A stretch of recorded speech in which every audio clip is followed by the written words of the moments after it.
Olá, muito boa tarde para você que nos assiste. O Consulta ao Doutor já está no ar. Ronco e apneia do sono é o nosso tema de hoje. Aproveita a oportunidade, você pode ligar para cá e fazer a sua pergunta no 0 operadora 11 3337 5886. Também pelas nossas redes sociais, facebook.com/consulta ao doutor, facebook.com/Denise Luque, lá no meu Instagram, @Denise Luque. Eu também espero a sua participação. É tão fácil de fazer parte aqui do Consulta ao Doutor. Você escreve sua pergunta através das mensagens particulares ou através dos comentários. Ela chega aqui pra gente, também você liga e participa ao vivo. Segue a nossa hashtag Consulta ao Doutor e pode também fazer contato e acompanhar todas as redes sociais da emissora, @TVHit lá no Instagram. Quer postar uma foto, mostrar que você está assistindo aí ao programa? Marca lá. TVHit, @TVHit, você marca a gente e depois há a possibilidade até desse repost, é bem legal. YouTube funciona maravilhosamente bem, essa plataforma onde você está fora de casa, você consegue continuar assistindo a toda a nossa programação. Hoje eu estou muito feliz, eu tenho uma convidada muito especial, a doutora Maura Neves. Ela é otorrinolaringologista. Doutora, obrigada por ter vindo, eu sei que a sua agenda é disputadíssima, então é uma honra ter você aqui. Obrigada. Muito obrigada, Denise. É sempre uma honra voltar ao Consulta ao Doutor. Onde a gente tem bastante tempo para falar dos assuntos, né? Exatamente. E o ronco e a apneia do sono mexem muito com essa questão social da pessoa, né? Isso. Então tem gente que não faz viagens em grupo, casais que muitas vezes dormem separado. Exato. Porque o marido ou a esposa, um dos dois ronca, né? Isso faz com que o outro, às vezes, o cônjuge sofra com insônia, porque você fica tão preocupado ali, né? Queria começar, então, desde criança até o adulto, roncar é normal? Não. Não. Então vamos começar nas crianças, né? Criança que ronca não é normal, tá? O ronco na criança denota uma obstrução à passagem do ar. Então, essa criança não está respirando adequadamente quando ela está dormindo. Se isso ocorre durante um período de gripe ou resfriado, que é uma coisa transitória, tudo bem, isso é normal porque a gente tem um nariz mais entupido, mais secreção, então vai acontecer por uns 2, 3, 4 dias. Agora, se a gente tem isso como um quadro contínuo na criança, se todos os dias ela ronca, essa criança tem um quadro obstrutivo e deve ser avaliada, tá? A tolerância da quantidade de roncos e apneias na criança é 0. Ela não pode ter apneia, enquanto o adulto pode ter até 5 apneias por hora, que são consideradas eventos toleráveis e normais. Então, para quem não sabe o que é uma apneia, né, que tem dificuldade, que não sabe, né, a apneia é uma parada respiratória. O cérebro manda a gente respirar e a gente não consegue efetivar essa respiração, tá? Então, seria como se você estivesse dormindo e você faz um mergulho segurando a respiração o tempo todo. Então, você segura a respiração e solta, segura a respiração e solta, no decorrer da sua noite de sono. Então... Claro que acorda muito cansado, né? Exatamente, né? Isso vai ter uma grande repercussão, na verdade, de troca de quantidade de oxigênio enquanto a pessoa dorme, que vai repercutir diretamente na vida da pessoa. Então, não adianta a gente pensar que o que acontece nas 8 horas que a gente dorme não tem um impacto nas outras horas em que a gente está acordado. Então, o período do nosso sono ele é muito importante. E dormir bem com oxigênio é muitas vezes um luxo, né, para algumas pessoas, né? Então, os impactos que a gente tem, Denise, eles são muito amplos. Desde irritabilidade, aumento de ansiedade, diminuição de rendimento no trabalho, para as crianças aprendizado escolar, né, com alterações de comportamento. Então, assim, a gente vai para uma gama muito ampla de repercussões sociais, só porque a pessoa não dorme. Não falei das físicas e né, o que impacta no corpo. e nas doenças que podem vir associadas com... Então, abre uma porta ali para uma série de Sim, a problemas. apneia é uma doença, né? E hoje em dia ela está sendo cada vez mais investigada por uma gama de profissionais. Então, ela começou uma boa parte com os profissionais que investigavam o sono exclusivamente. Hoje, os otorrinos, os pneumologistas, os cardiologistas, os clínicos gerais, todos começaram a se atentar para essa doença. Então, a gente pode até brincar socialmente, fazer as piadinhas, ele ronca alto. A gente pode até continuar fazendo as brincadeiras, mas que essa pessoa saiba que precisa procurar um médico para ser avaliado. E que tem tratamento, né? Isso, exatamente, que tem tratamento e tem como ficar muito melhor. Então, vou dar algumas situações aqui que, desde a criança até o adulto, existem algumas justificativas. Então, meu menino ronca, mas sabe o que é? Ele chega muito cansado. Então, justificando o ronco pelo cansaço. Quero saber se pode acontecer. E depois de um exagero, então, se alimentou demais, comeu em grande quantidade ou uma comida muitíssimo pesada, são justificativas que as pessoas costumam dar por roncar. Então, ronquei, mas é porque comi demais, me alimentei de maneira exagerada e errada. São justificativas que são verdadeiras ou... você só está tentando tapar o sol com a peneira? Se for que você está cansado, mais cansado um dia, que você comeu a mais um dia, e aí você roncou naquele dia, tudo bem. Isso realmente acontece, especialmente com cansaço. Muitas vezes a gente associa um pouquinho de bebida alcoólica, né? Isso potencializa o relaxamento muscular no corpo e favorece a gente a roncar. Se for um dia ou dois isolado, não tem problema, né? Agora, se faz isso sequencialmente e ronca, ou a gente vai ter que mudar o hábito de vida, porque come muito todos os dias e ronca todos os dias porque come muito, então aí tem um hábito de vida que tem que ser mudado, ou realmente é uma desculpa e apesar de comer muito, eu vou ter que tratar o ronco. Se a pessoa não vai conseguir parar de comer muito, eu tenho que tratar o ronco de qualquer maneira. Perfeito. Entendeu? Então, já a gente fala de obesidade. José Ricardo está na linha, nosso telespectador, fala conosco aqui de São Paulo. Oi, José Ricardo, tudo bem? Boa tarde. Boa tarde. Seja bem-vindo. Muito obrigado. Escuta, eu queria perguntar para a doutora que eu tenho uma obstrução do lado direito do nariz. Sempre que eu vou dormir, realmente eu não consigo respirar. Do outro lado, eu viro na cama, aí eu consigo respirar. Eu queria saber se o SUS faz essa cirurgia e se ela fica 100% legal depois que faz essa cirurgia de desobstrução. Obrigada, José Ricardo. Que ele percebe que deita de um lado, não consegue respirar direito, precisa sempre virar. Tá, então, acho que vamos começar, eu vou responder na pergunta do José Ricardo no meio do caminho, e se eu não responder, Zé Ricardo, você puxa a orelha aqui que eu respondo, tá? Tá bom. Eu acho que, vamos explicar primeiro por que a gente ronca. Legal. Onde é que são os pontos de obstrução que nós podemos ter que roncam? Então, as pessoas falam assim, eu ronco só porque o meu nariz é entupido. Então, coitado do nariz, né? Ele não é responsável universalmente por todos os problemas de ronco, tá? O barulho que é gerado quando a gente ronca é por causa da passagem do ar não linear. Ou seja, o ar ele tem que passar retinho do nosso nariz para a nossa garganta, para o nosso pulmão. Quando ele faz isso, ele passa sem fazer ruído. Quando a gente tem algum ponto de obstrução, seja no nariz, na garganta, na base da língua ou na faringe, tá? Esses pontos de obstrução desviam o ar passa de maneira mais turbilhonada, vibra as estruturas, essa vibração faz o ruído, tá? Então, muitas vezes, o resultado final da pessoa que ronca é uma combinação de vários fatores. Então, a gente vai ver o nariz, nós vamos ver a posição da base da língua, nós vamos ver a posição da amígdala, da faringe, da mordida, se o queixo é mais para frente ou mais para trás, tudo isso vai interferir no tamanho da via respiratória, da passagem do ar, tá?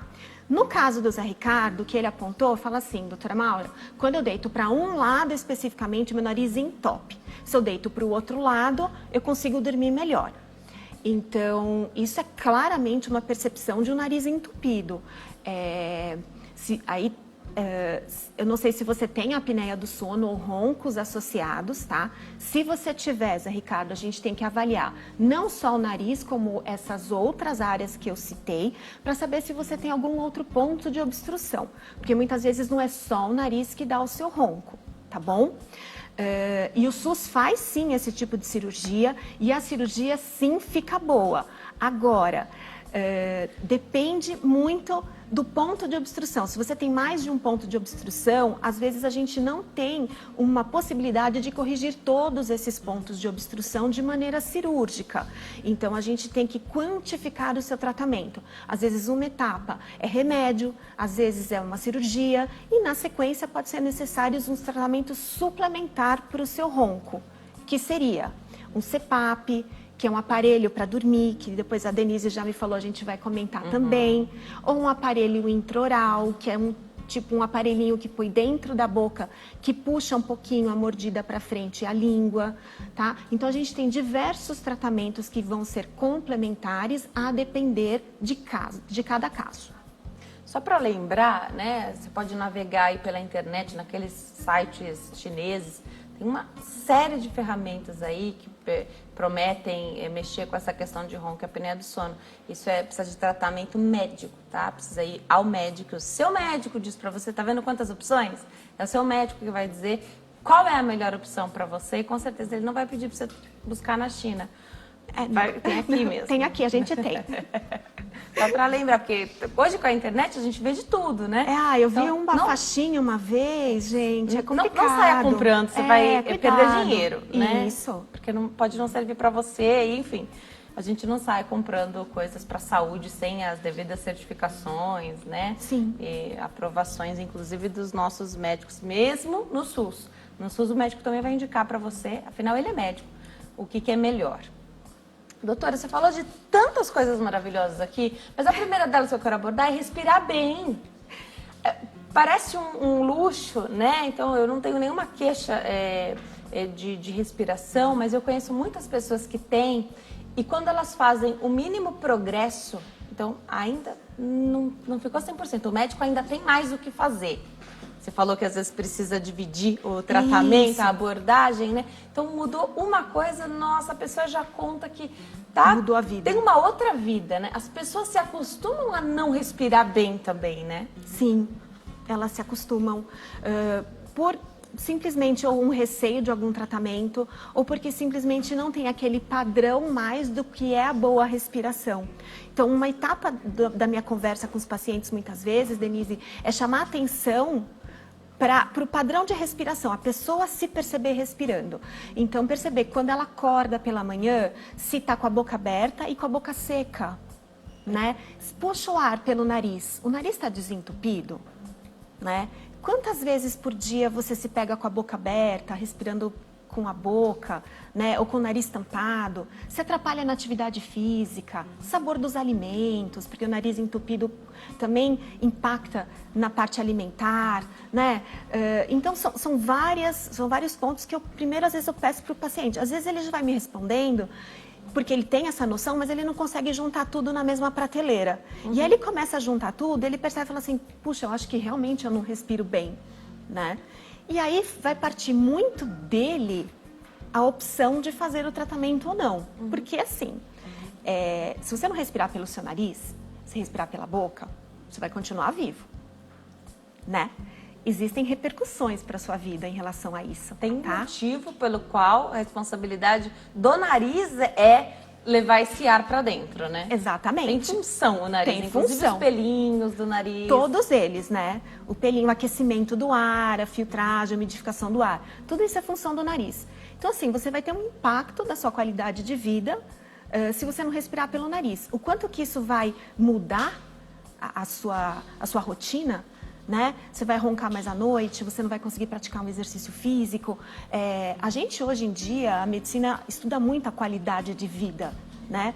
Como uma medida para a gente definir o tratamento. Então, eu vou operar, eu vou usar remédio, mas isso vai trazer quanto de melhoria na qualidade de vida? Porque isso tudo é custo-benefício, né? E ele é muito individual, então a pessoa, muitas vezes, ela vai ter que querer o tratamento. Essa primeira avaliação, então, é fundamental. Isso. Muitas pessoas reclamam, inclusive quando vão buscar uma ajuda pelo ronco e a apneia do sono, uma secreção que sempre existe. Parece sempre a pessoa que puxa com mais força o ar tem uma secreção. Parece que para sempre ali escorrendo pela garganta. Isso pode ser um fator que leve a pessoa a roncar ou só está junto num pacote que precisa ser avaliado? Está junto num pacote que precisa de avaliação. O gotejamento posterior, que é essa secreção que fica pingando lá no fundo da garganta, ela pode vir de várias causas, né? Pode ser simplesmente uma rinite.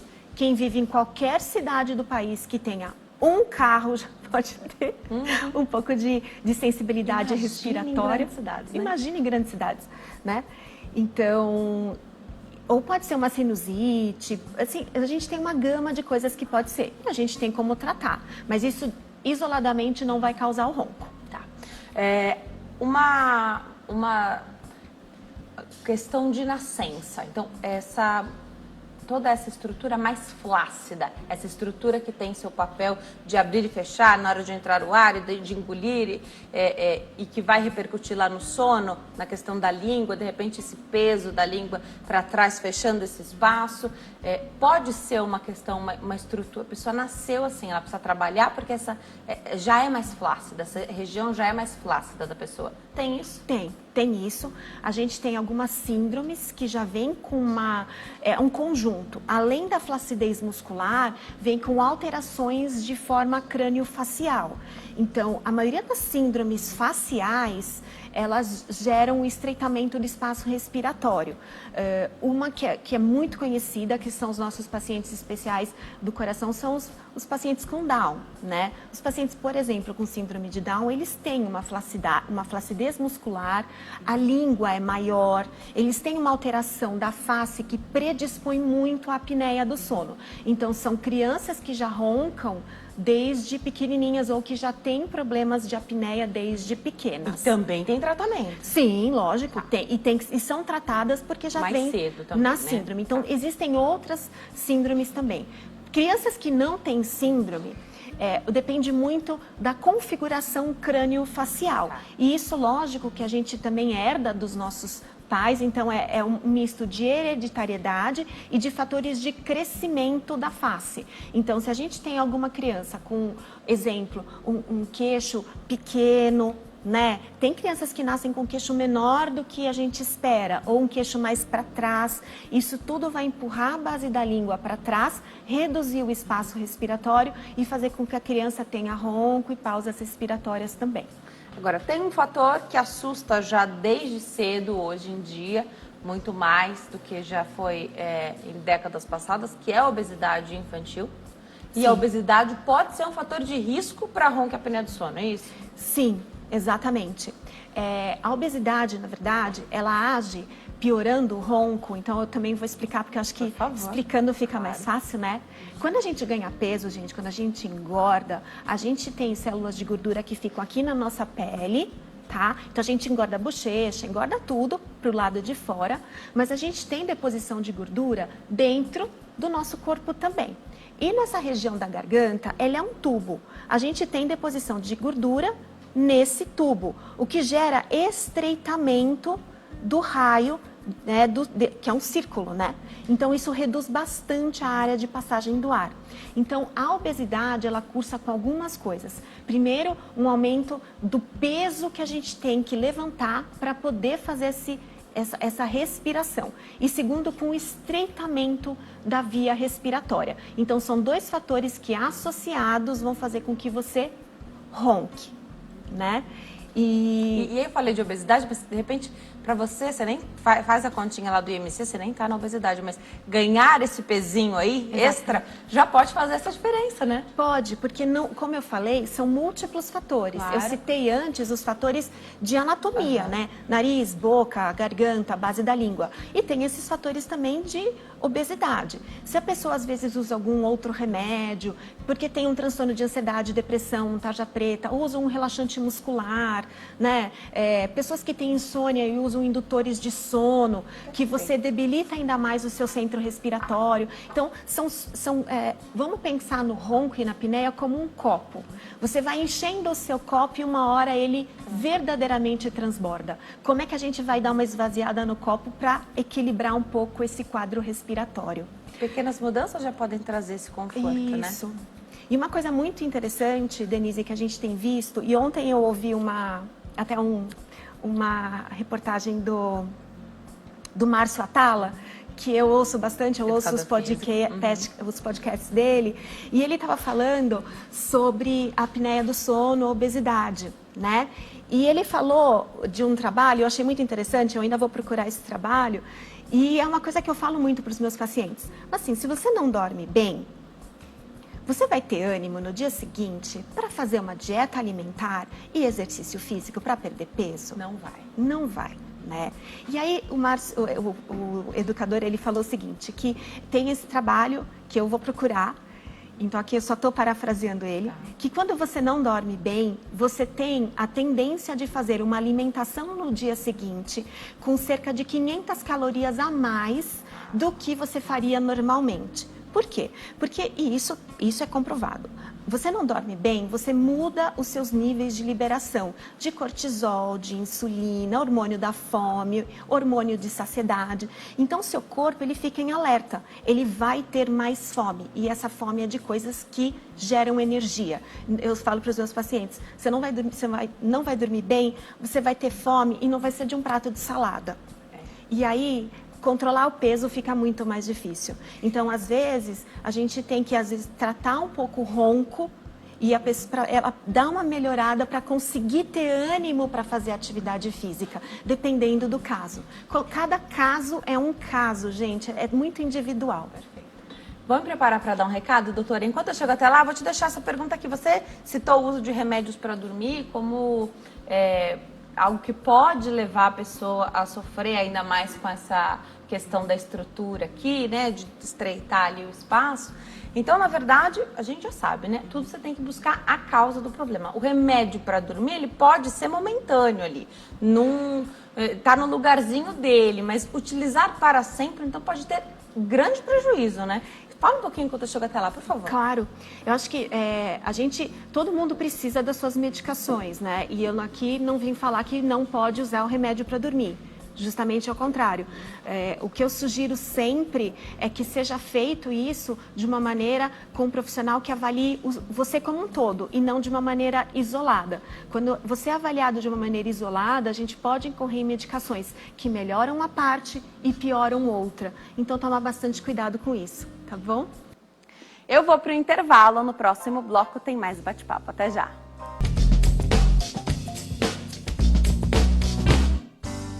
Nós estamos de volta. Hoje o Consulta ao Doutor fala sobre o ronco e a apneia do sono. Você que está em casa, se identifica, você ronca, tem aqueles micro despertares aí à noite. A sua esposa está enlouquecida porque ela acha que você precisa buscar tratamento, ou é o seu marido que está contando para você, amor, busca tratamento, porque existe. Aqui no Consulta ao Doutor você sabe que não precisa sofrer com a maioria das coisas que a gente sofre e se preocupa tanto, né? Buscando tratamento, essa avaliação no serviço de saúde, a gente consegue a melhor maneira de ter mais qualidade de vida, que é tudo que a gente quer, né? A expectativa de vida aumenta a cada ano e a ideia é que a gente possa chegar lá, viver bastante, mas bem, né? Com bastante qualidade de vida. Hoje eu recebo a doutora Maura Neves, ela é otorrinolaringologista, explica tudo pra nós.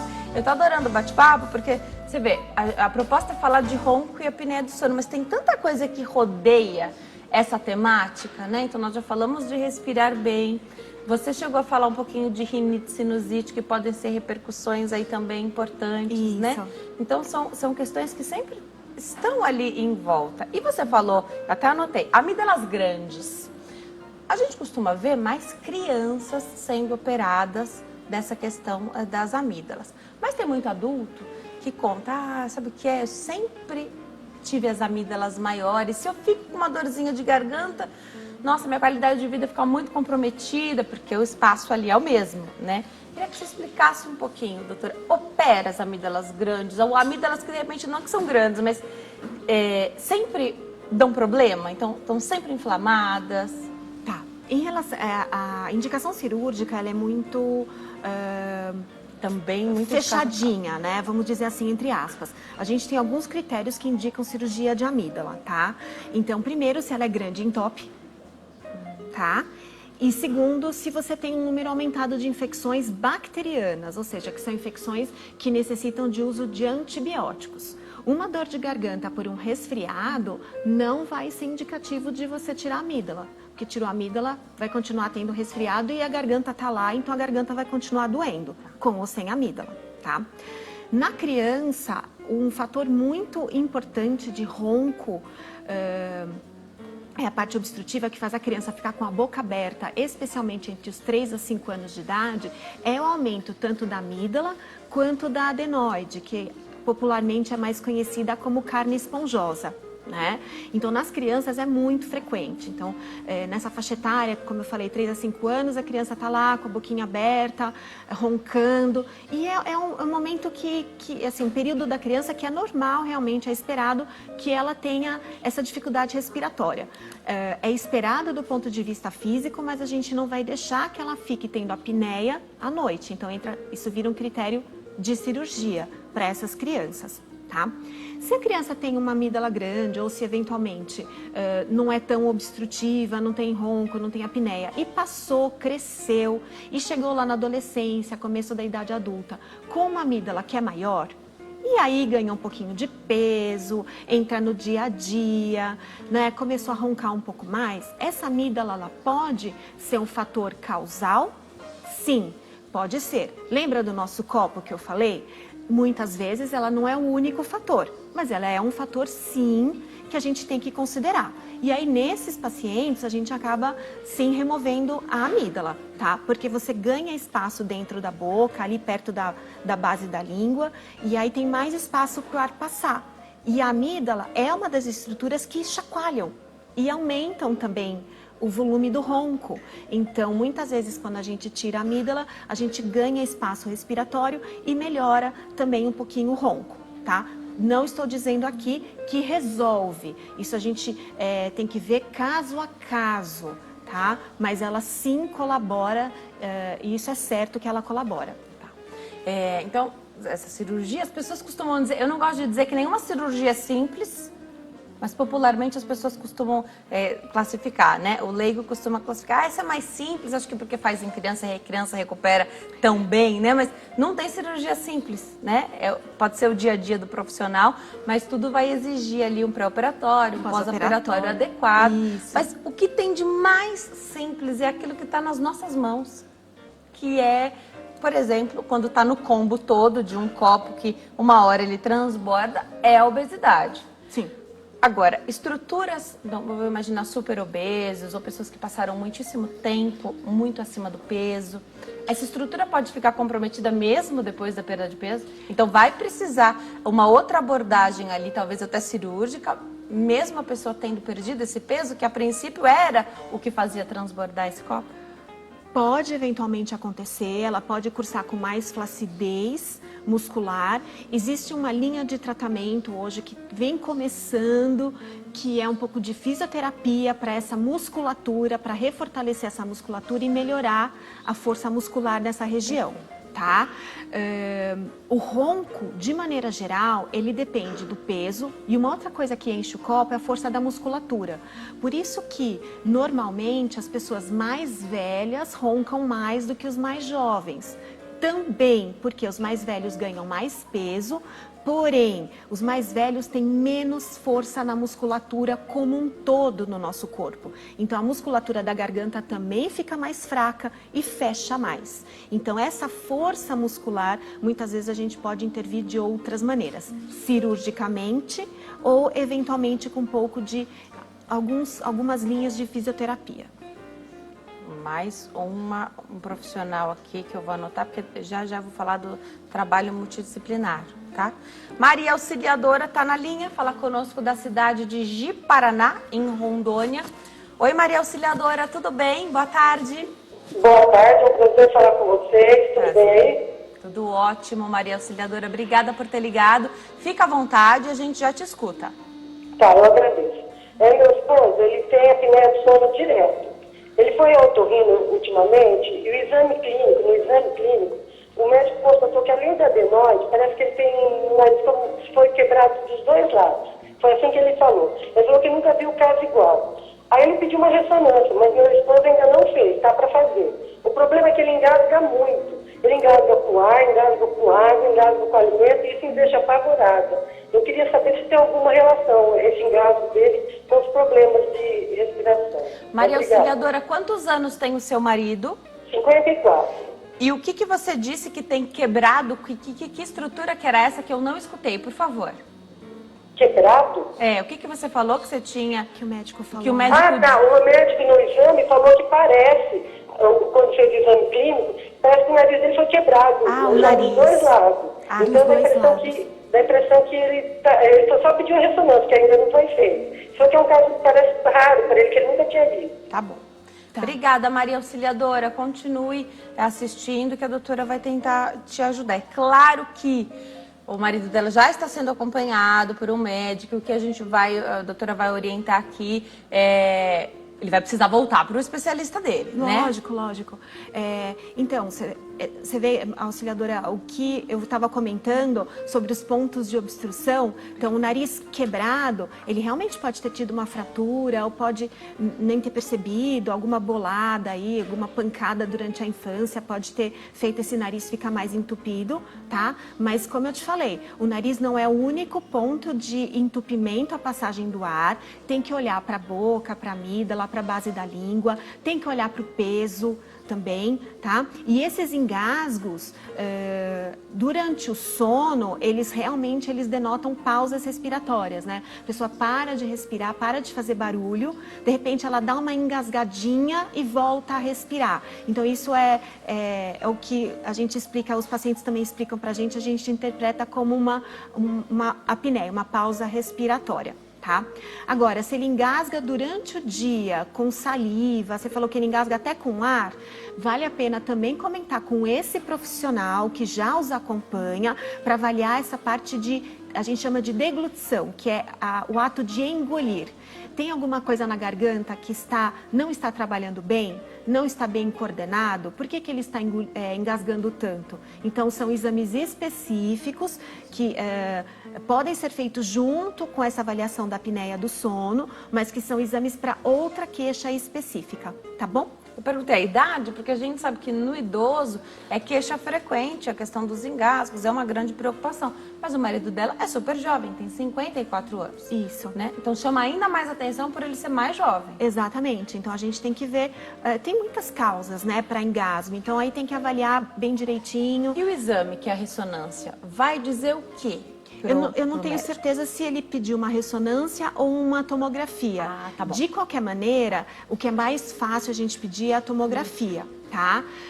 De qualquer maneira, esse exame vai mostrar para o médico a anatomia, a forma da região de dentro, tanto do nariz quanto do fundo do nariz, que é onde está a adenoide, e a base da língua e a garganta. Então, vão mostrar o tamanho da passagem do ar, da via aérea, tá? Então, esse exame é bem importante, a gente normalmente pede esses exames de imagem quando a gente já está em programação de cirurgia, que é uma coisa que, por exemplo, já passou na nossa cabeça, é possível que precise, olha, eu não consigo ver direitinho, eu vou precisar de um exame complementar. Então, muito possivelmente, quando a gente pede um exame desse, é algo que já passou na cabeça do seu médico. Então, tá? Se o nariz é muito quebrado e ele nunca viu, provavelmente é um nariz bem tampado. Então, deve ter um componente importante para o ronco, tá? Deve, tá bom, auxiliadora? Eu não conheço o seu marido. Perfeito, perfeito. Vamos falar desse trabalho multidisciplinar? A gente sabe que existe uma parceria muito forte, otorrino e fonoaudiólogo. Sim. Né? Então, vocês são uma dupla perfeita, muito requisitada. Muita gente vai para fono e é encaminhada para o otorrino, e acontece o inverso também com muita frequência. Essa questão do engasgo também pode ser necessário fazer exercício com fono, além da fisioterapia, que aqui para mim é novo. Então, a linha de fisioterapia para ronco, Denise, é algo que vem começando. Legal. Já tem alguns indícios na literatura, alguns trabalhos. Eu nunca indiquei, mas já tem colegas que indicam para os pacientes. A minha prática é mais adaptação dos aparelhos intraorais, que eu encaminho para um colega odonto para fazer essa parte para a gente, né? E a adaptação dos aparelhos de CPAP, que é o aparelho para tratar o ronco. Então, mas já existe essa linha, você vê como as coisas a gente vai evoluindo e crescendo, né? Significa que os profissionais que já atuam escolheram se dedicar a essa área também, Exato. né? Então, você tem fisioterapeuta que às vezes fazia outro tipo de reabilitação e agora estão estudando e aprendendo mais sobre esse tipo de reabilitação intraoral, enfim, nessas questões aí que são muitíssimo importantes, como a gente pode ver. Nutricionista, ou qualquer médico nutrólogo, ou endocrinologista para ajudar na questão de perda de peso, quando esse é um fator. Sim. E dentista. E o dentista, exatamente, para avaliar a parte de mordida.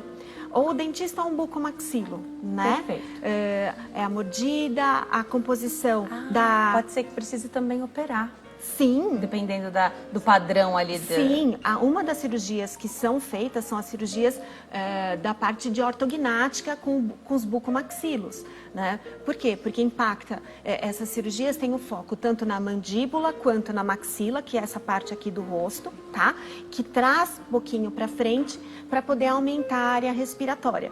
Lógico que tudo isso vem num outro contexto, né? Pode ser exclusivo do ronco? Pode, mas invariavelmente são pessoas que já têm uma alteração de mordida, uma mordida topo a topo, ou uma mordida que é cruzada, né? Então, você acaba tratando a parte da mordida, a parte odontológica, junto com a parte funcional respiratória, tá? Então, o nariz, como eu falei, ele não é o único responsável. E claro que você pode precisar de mais de uma abordagem.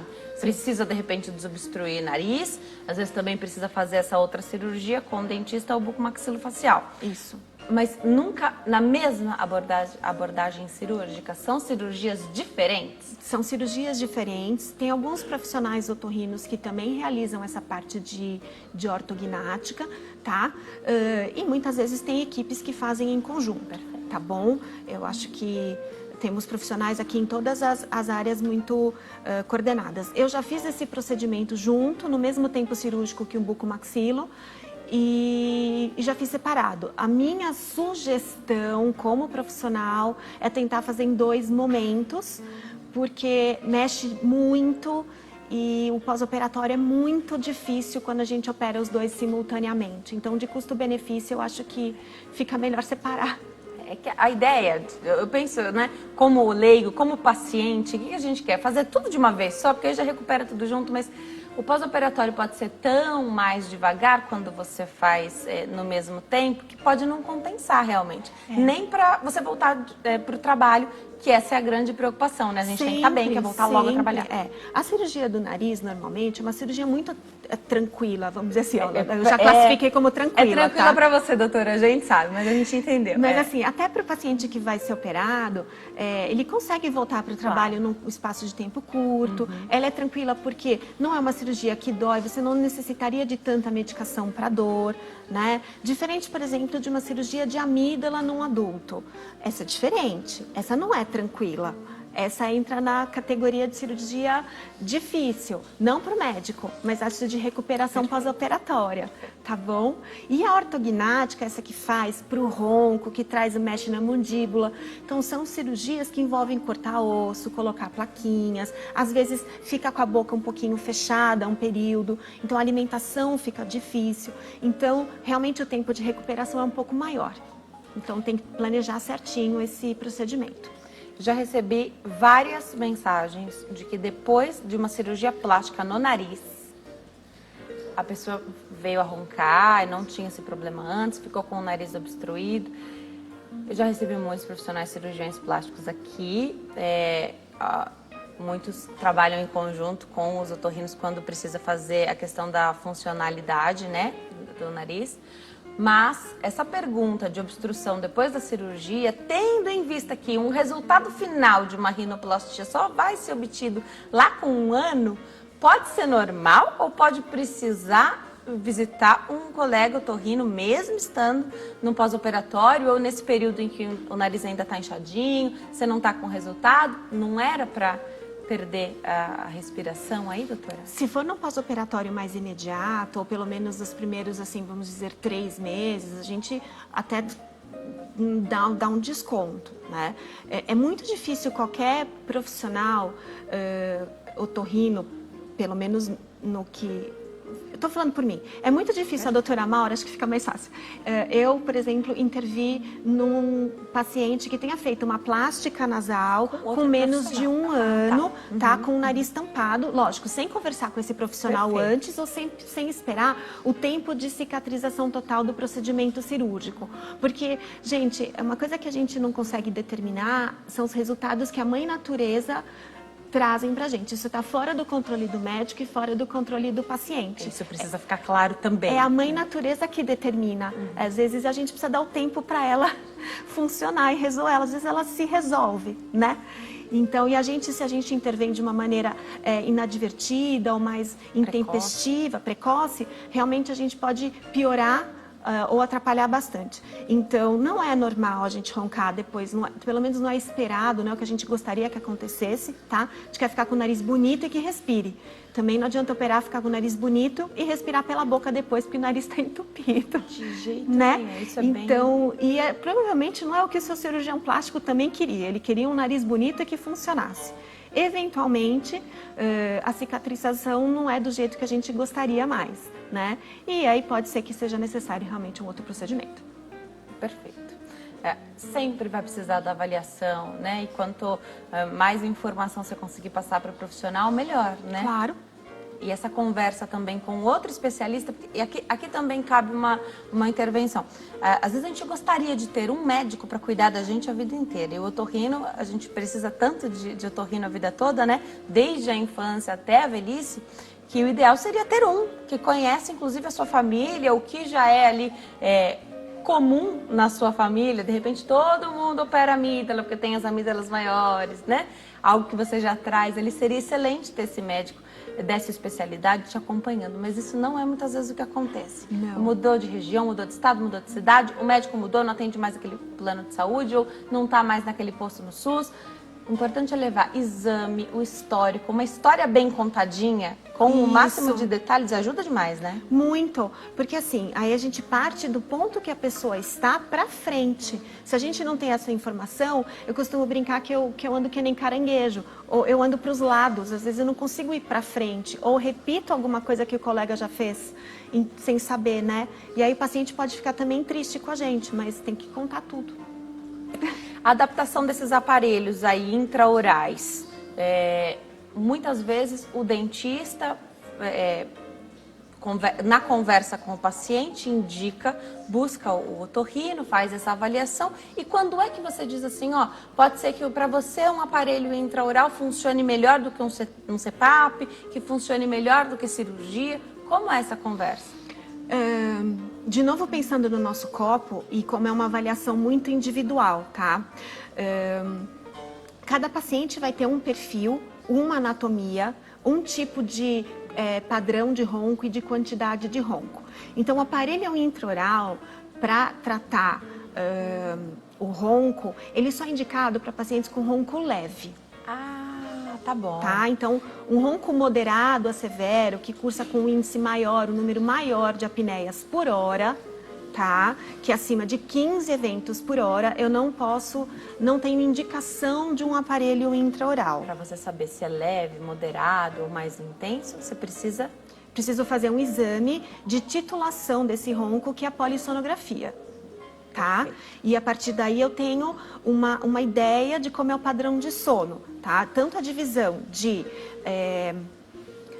níveis de sono leve, profundo e sono REM, quanto batimentos cardíacos, quanto saturação de oxigênio e números de pausas respiratórias.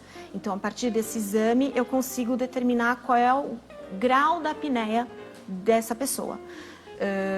Sendo uma apneia leve, eu posso indicar um aparelho intraoral. E eu sempre alerto que é um tratamento que vai ser momentâneo, porque como eu já citei aqui, em algum momento da vida existe uma grande chance dessa apneia piorar, né? Porque a força muscular diminui, porque a nossa tendência é de ganhar peso. Então são várias coisas que vão atuando para a apneia piorar e não para a apneia melhorar. Então, depende muito da consciência que o paciente toma, do problema que ele tem respiratório e quanto que ele age em cima disso, de mudanças de qualidade de vida, de peso, enfim, tudo isso. Uma outra coisa que eu avalio, que a gente tem que avaliar, é a mordida, né? Então, o quanto que essa mordida desse paciente permite a adaptação de um aparelho intraoral. E se o paciente também topa utilizar um aparelho que não é tão pequeno dentro da boca para dormir à noite. Que vai mudar o padrão dele, então usar à noite e vai mudar a mordida. E quem avalia essa parte, porque assim, você vai mudar a mordida, né? Então o aparelho ele traz um pouquinho a arcada para frente, tá? Então ele tem que ser uma pessoa que tenha a articulação aqui da mandíbula boa, que tenha os dentes na boca que estejam fortes, bons, não pode ter um dente cariado, tem que ter os dentes para poder apoiar essa placa. Então são vários fatores, aí normalmente a gente usa o apoio de um ortodontista que faz essa avaliação e nos dá todos os senões aí todos os impeditivos, os fatores pró e contra também dessa parte. Eu vou me preparar para dar um recado. Enquanto eu chego até lá, no próximo bloco a gente vai ter oportunidade de falar bastante sobre o CPAP, mas eu já compartilhei essa história aqui muitas vezes, que a primeira vez que eu conduzi a entrevista sobre ronco e apneia do sono, onde eu estudei e vi a função ali do CPAP, você pensa, a pessoa não consegue se virar na cama, né? Então é algo que limita. E os relatos que eu recebi por conta do uso do CPAP... São impressionantes, né?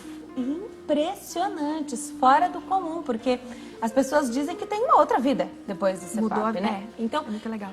Introduz pra gente rapidinho no próximo bloco, a gente vai falar bastante sobre esse uso do CPAP, como ele deve ser regulado, calibrado, né? Quem é que faz isso?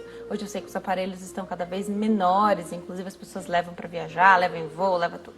Tem até regulamentação para isso, né? Sim. Queria que você falasse um pouquinho, então, o que é o CPAP e quando a pessoa vem no consultório, ela fala, olha, não queria usar, se acontece isso. Eu li, mas ó, não sei não essa máscara aí que coloca no rosto, hein? Se tem a princípio também essa resistência do paciente. Explica um pouquinho pra gente enquanto eu chego até lá. Tá, então, tem bastante resistência, eu acho que tem uma resistência geral de todo mundo, né? Para todas as coisas. Tem uma resistência para pôr um óculos, para pôr um aparelho auditivo, para pôr um aparelho ortodôntico e até para pôr um aparelho para roncar, né? Realmente, como a Denise comentou, não é extremamente confortável, mas eu sempre ressalto que vale sempre uma tentativa, porque ele é o melhor tratamento que nós temos para a apneia do sono. Então, sempre dá uma chance, fazer um teste é algo muito interessante. Eu vou voltar. Vou para o intervalo agora, né? Intervalo? No próximo bloco a gente continua falando sobre o CPAP, esse tratamento aí. Se você pesquisar na internet, você pode se assustar, assim como eu me assustei da primeira vez, mas eu recebi tantos relatos de pessoas que, olha, é fora de série. Até já.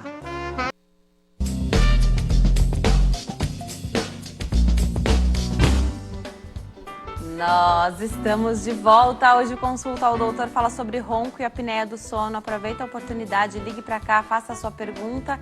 0 operadora 11 3337 5886. Também pelas nossas redes sociais, facebook.com/consulta ao doutor, facebook.com/Denise Luque, lá no meu Instagram, @Denise Luque. Eu também espero a sua participação. Volto para a entrevista com a doutora Maura Neves, ela é médica otorrinolaringologista. Hoje explica um pouquinho para a gente sobre ronco e apneia do sono nesse bloco. Então, depois de tendo feito o diagnóstico, você foi avaliado, o diagnóstico foi feito, então é traçado um tratamento para você, né? Então, ele pode incluir remédios, né? Melhoria dos hábitos alimentares, da qualidade, mudança aí da rotina, estilo de vida, isso vai dar já mais qualidade de vida, mas quando é que o CPAP se faz necessário? Então, sempre que a gente tem uma apneia moderada a severa, ou até em pacientes com apneia leve, então foi o que eu falei, né? O exame de polissonografia nos dá essa classificação e dá esse guia para o médico. Mesmo nas apneias leves, a gente já tem indicação do CPAP.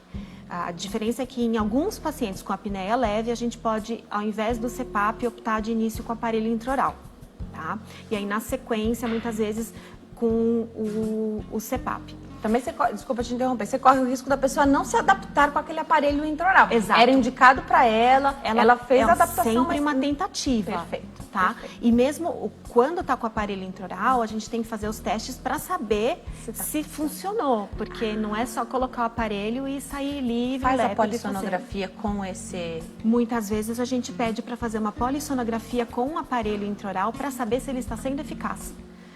Porque, né, e tem muitos pacientes que não conseguem se adaptar, então às vezes falam assim, Maura, eu acordo com o aparelho na mão. Porque às vezes tira sem perceber à noite. Então, se a gente não consegue contornar isso, realmente, porque é algo tão incômodo que ele tira durante a noite de maneira, né, espontânea, assim, mesmo dormindo, a gente tem que partir para outra modalidade de tratamento. E aí, outra modalidade sugerida é o CPAP. Então, o que é o CPAP, né? Parece um bicho de 7 cabeças, né? Na verdade, se a gente for pensar que o ronco é uma dificuldade para a passagem do ar, porque a via aérea está estreita, o que é o CPAP? É um aparelho que assopra o ar para dentro. É isso que ele faz, tá? Por quê? Ele vai dar oxigênio para quem tem ronco e apneia, ele vai dar oxigênio para você. E ele faz isso de uma maneira contínua, então ele fica lá soprando oxigênio para dentro da sua via respiratória durante o sono. O que ele contém? Ele contém um aparelhinho que fica lá na sua cabeceira, né? Ele tem uma traqueia, que é aquela mangueirinha, e uma máscara que vai no seu rosto, tá? As nossas opções são máscaras que vão só no nariz ou na boca, né? A gente sempre opta, sempre que possível, pela máscara que vai só no nariz, mas tem pessoas que precisam da máscara que pegam o rosto todo, e aí fica uma máscara zona, né? Também é de adaptação isso, né? Sim, é de adaptação. Muito estranhamente, né, e o que dá a primeira impressão é que eu não vou me adaptar a esse aparelho, eu não vou dormir com isso de jeito nenhum, e eu sempre sugiro, olha, dá uma chance, experimenta, né? Muitas vezes eu nem falo para o paciente, compra o aparelho, não, aluga o aparelho, a gente tem né? lojas que alugam, né? Então você consegue fazer esse teste, aferir o quanto que ele melhora a sua qualidade de vida no dia a dia e depois você tenta partir para um aparelho mais definitivo. Os relatos de uso de CPAP, por que o médico prescreve o CPAP? Porque os estudos científicos, eles são muito claros, é o melhor tratamento que nós temos. E por que ele é melhor que uma cirurgia? Porque os índices atuais de sucesso são maiores com o uso do aparelho do que com uma cirurgia. Muitas vezes você vai precisar da cirurgia antes para conseguir se adaptar melhor ao CPAP. Tá bom? Como eu falei, o tratamento ele tem etapas e não tem milagres, infelizmente. Nós também gostaríamos que fosse um tratamento mais milagroso, mas ele tem etapas e a gente vai cumprindo essas etapas ao longo das consultas. Agora, esse aparelho, se ele for alugado, claro que você conta com a manutenção da empresa que fez essa alocação. Mas se for da pessoa, se a pessoa compra, ela também precisa fazer as manutenções desse aparelho. Sim, do aparelho e a manutenção com o médico. Porque não é só colocar Não é só ligar o aparelho. Você tem que calibrar. Então, ele já vem, na verdade, calibrado, dependendo de como você faz a prescrição na receita. Então, tem uma notificação que a gente faz de orientação para quem faz adaptação do CPAP. Então, tem um nível de pressão que é necessário, tem um tipo de aparelho que vai melhor para um tipo de paciente, né? Então, tem algumas características de cada aparelho que são específicas e que aí a gente vai pontuando na solicitação. Então, a pessoa pega o aparelho e coloca em casa. Se ela não quiser fazer isso sozinha, existem profissionais fisioterapeutas atualmente que trabalham também junto com os otorrinos, que são sensacionais, que são fisioterapeutas respiratórios e que trabalham auxiliando na adaptação do aparelho, na escolha do melhor aparelho de acordo com a necessidade individual de cada um, tá? Então, você põe o aparelho à noite, lindo, deita na sua cama e dorme, feliz, com oxigênio, bem, né? Tá? Não é, assim, falando não parece tão bom, gente, mas é bom. Os relatos, realmente, e olha que eu não sou médica, eu não sou da área da saúde, o tanto de relatos que eu recebo, toda vez que a gente fala, esbarra nesse assunto, a gente fala do CPAP, às vezes alguém tem uma dúvida, faz uma pergunta a respeito do aparelho, sempre eu recebo uma enxurrada de mensagens aqui, pessoas que não conseguem se imaginar sem esse aparelho mais. Porque, na verdade, o que o aparelho confere? Ele tira a apneia, regulariza os níveis e os estágios do seu sono. Então, ele te dá um sono normal. Ele tira a pausa respiratória e a queda de oxigênio. Então, uma coisa que eu não comentei, assim, quando você tem a pausa respiratória no seu corpo, cai o oxigênio do seu sangue, o seu coração bate mais rápido, a sua pressão se eleva, o cérebro acorda, e isso traz uma repercussão imensa nos seus estágios de sono. Você não entra no estágio profundo. Então, você acumula um cansaço e uma sonolência diurna, e um estresse, uma alteração importante de rendimento em todas as suas atividades. Quando você conserta isso, aí você realmente pode se sentir com a idade que você tem e não bem mais velho. Então, eu dei muito exemplo da esposa e do marido, mas vai imaginar você que dorme sem ninguém, você dorme sozinho na sua casa, e aí você fala, como é que eu vou saber? Então, não tenho ninguém para dizer se faz barulho enquanto eu durmo e nem se eu tenho essa apneia, porque a pessoa, ela faz um barulhão, né? Costuma fazer um barulho mais elevado, então você não passa despercebido aí em casa. Mas acordar cansado, não tá disposto, sonolência durante o dia, esses sinais podem significar que você precisa de ajuda. A gente tem, e aí fica fácil se alguém quiser procurar nos nossos buscadores. Por favor. Né? Você põe lá no buscador, é fácil de achar. Chama escala de sonolência diurna ou escala de sono, o nome é comprido, tá, gente? É Epworth, EPWORTH. Tá? Põe lá no seu buscador. Vai aparecer uma série de perguntinhas que podem quantificar um pouquinho, e esse guia o médico também para sonolência diurna. Então, por exemplo, se você dorme, tem muito sono dirigindo o carro, ou se você tem sono no trânsito, se você dorme numa sala de espera. Então, incrivelmente, tem pacientes que respondem que sim.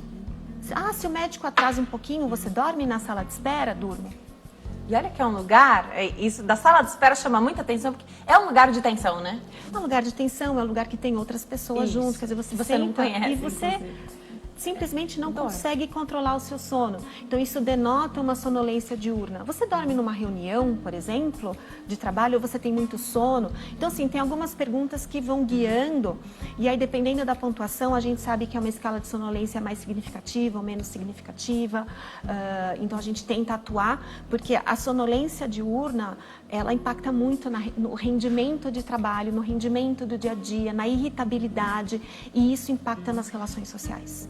E isso é algo que é muito difícil da gente quantificar dentro da qualidade da tua vida, né? Por isso que o tratamento do ronco e tudo que a gente comentou aqui, você vê o impacto global que tem no corpo, né? Então é o seu sobrepeso, é o seu sono, é a sua respiração, é uma rinite alérgica, é a amígdala que está grande, pode ter mais infecção. Então são muitos fatores que você pode ter ou não ter. E o quanto que esse combo impacta na sua vida no final, às vezes é imensurável. Por isso que no final do tratamento, quando adapta-se o CPAP, a pessoa fala assim, eu não vivo sem. Porque também ela passou por uma etapa muito grande de avaliação. E aí ela está melhor. Eu sei que a polissonografia e os exames em geral nunca são para todo mundo, né? Mas alguém que já tenha uma questão, não se sente, acha que o sono podia melhorar, não está 100%. Às vezes dorme até, está na cama ali e acha que dorme até uma quantidade de horas que seria suficiente, mas parece que nunca é suficiente. Esse também é um indício, viu? E aí, busca um especialista que provavelmente ele vai pedir, né? Porque que outro exame a gente teria para avaliar o sono? A gente chama isso que você comentou de sono não reparador. É quando a pessoa fala assim, mas eu durmo 8 horas, mas eu acordo cansado. Então, esse acordar cansado, o seu sono ele não está reparando, ele não está repondo aquilo que você precisava que repusesse. Então, também vale uma avaliação com a polissono. A gente tem hoje exames que são feitos em casa. Eu ia chegar exatamente nesse ponto, porque eu sei que os hospitais e os laboratórios têm investido cada vez mais em hotelaria, né? Então, para tornar tudo mais confortável. Mas o fato é que teria que dormir fora de casa, né? É isso. Você muda, de alguma forma você mudaria a rotina e talvez isso não espelhasse exatamente o seu sono normalmente. Mas dá para fazer em casa, então? Dá. A polissonografia domiciliar, ela traz um pouco menos de informações para o médico, tá? Porque usa-se menos fios, menos eletrodos e a gente não está no laboratório do sono, que é o hospital ou a instalação que faz, o laboratório que faz essa avaliação. A gente chama de laboratório do sono, enfim. No laboratório estão te olhando durante o sono. Exatamente. Em casa não está olhando, só vai ter esse histórico. Isso. Tá. Então, normalmente o técnico adapta esse aparelho em você dorme e depois ele vai recoletar esse aparelho pela manhã. Dá algumas informações, a gente já consegue partir um tratamento a partir daí e muitas vezes a pessoa já fica um pouco mais confortada, né? Porque também dorme em casa, às vezes são pais que têm dificuldade de deixar a esposa, tá com um filho pequeno, enfim, são muitos os contratempos que a gente tem, então a gente avalia e também é possível, é factível. Então não desista. Claro que pode ser que depois de ter feito esse em casa, fale, olha, tem que fazer o outro no laboratório. Pode ser. Mas aí pelo menos você já deu esse primeiro passo. A gente já tem um ponto de partida e uma avaliação inicial da onde sairemos, né? Já tem um painel. Uma ideia de onde nós estamos. Se eu estou mais para o leve, se eu estou mais pro, entendeu? Né? A gente já consegue determinar um pouco melhor o nosso tratamento. As pessoas costumam dizer que todo mundo merece ter um sono bom, né? Mas todo mundo, nos dias de hoje, precisa ter uma boa noite de sono, né? Então, na verdade, não é luxo, não. Não é luxo. As pessoas acham que tem que dar conta, mulher principalmente, né? Negligencia porque está focada aí na fase de filhos pequenos, na fase de subir ali mais degraus na escala do trabalho, né? Então, você está, de repente, pleiteando uma vaga, uma outra função, né? Uma liderança aí, mas, na verdade, se você não dormir bem, você tem um reflexo em toda a vida, grande, né? Muito grande. E é imensurável. E muitas vezes, só quando a pessoa se apercebe disso, é que ela consegue e trata, é que ela olha para trás e fala, puxa vida, eu acho que eu fiquei mal um bom tempo. Eu fiquei abaixo do que eu poderia render um bom tempo. E aí não adianta também chorar pelo leite derramado. A gente parte daquele princípio, acerta a partir daí e bola para frente. A gente acha que recupera o sono perdido, mas não recupera, né? Então, interessantemente, quando a gente tem uma apneia do sono, Denise, e põe o CPAP logo na primeira, segunda semana, a gente tem o que a gente chama de rebote do sono REM. O que é isso? O sono REM é o sono dos sonhos, né? Então, é o sono em que o cérebro funciona e o corpo relaxa. Então, como muitas vezes é no sono REM em que a gente tem uma grande concentração dos números de apneia, ou no REM ou no profundo, a característica principal da apneia é a concentração do sono no sono leve. Né? Porque quando você aprofunda, você tem mais apneia. Então, o organismo coloca você para dormir no sono leve porque você não tem pausa respiratória. Então, quando você coloca o aparelho e oxigena, você faz um rebote daquele sono e depois de 1 a 2 semanas, os níveis de sono se normalizam. É bem interessante de ver. Excelente. Sempre dá tempo de buscar, então, essa informação, né? Muito bacana a doutora lembrar. Eu fico muito feliz que médicos de todas as especialidades têm falado sobre sono, têm perguntado, inclusive se a pessoa sonha, e agora a gente entendeu por quê, né? Porque você precisa aprofundar para sonhar. Então, pessoas que têm essa dificuldade num sonho, os especialistas do mundo todo têm perguntado se as pessoas sonham, se elas se sentem cansadas no outro dia, se trabalham normalmente. E aí você indica, se não é um profissional especialista ali da área, ele indica um profissional que vai ajudar, a pessoa vai recuperar aí essa qualidade de vida. Eu adorei te receber aqui, doutora. Obrigada, Denise. Obrigada a todos em casa por nos assistirem. Sempre um prazer. Foi maravilhoso. Eu vou passar os contatos da doutora lá no Instagram, tá? São 2 contatos do Instagram. @medprimos, com U, @medprimos, que é a clínica, e tem também o Instagram, @DRA, doutora abreviado, DRA.mauraneves, DRA.mauraneves, segue lá que tem bastante informação, doutora. Volte outras vezes, muito obrigada, eu adoro aprender com você, eu acho que elucida bastante, assim, não é um bate-papo só sobre a parte de otorrino, não, a gente consegue falar sobre qualidade de vida, isso é excelente. Obrigada, viu? Eu que agradeço, muito obrigada. Volte sempre. Obrigada a você que escolhe assistir ao Consulta ao Doutor de segunda a sexta-feira a partir das 3h35 da tarde. Vem aí o final de semana, curtam bastante a família, eu vou curtir demais a minha. Fiquem com Deus, te vejo na segunda. Tchau!